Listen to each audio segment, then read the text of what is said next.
everyone, it's Jess from Meyer Hatchery. Recently I shared about how I raise both bantams and standards together in my coop, and I mentioned that I make coop accommodations for my bantams. Today I want to share just a little bit more about those accommodations that we have made in our coop to help our bantam friends. Our first thing is, when we built our coop, we added a no-dig skirt around the outside. But when we started adding more bantams, because right now my coop is about 2/3 bantams, we added a little bit more wiring around the bottom of the coop because I have some bantams that, even though no matter how hard I try, they like to roost on the ground. So we want to make sure that absolutely nothing can dig or get into our coop.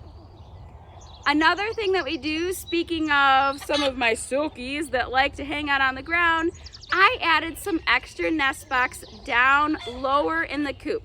So we have plenty of nest box that are up higher, but we added those few extra lower ones to help out some of our bantams that like to be kind of lower in the coop. We also added some different roosting bars at different levels. So we have one that's about 2 feet tall and one that's about 4 feet, and that helps the bantams get on the roost a little easier at night. Another thing that we do is we make sure that we have our feeders and waters at a couple different levels so our bantams can easily get to the waterers.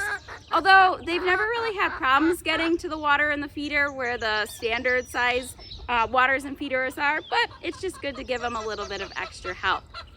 Another thing that we do is we add some different kind of stepping stools in our coop for our bantams.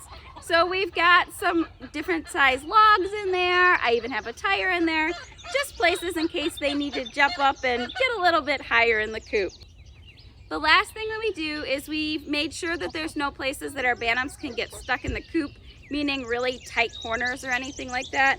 We just want to make it nice and easy for our bantams to navigate in the coop, especially around some of their standard friends.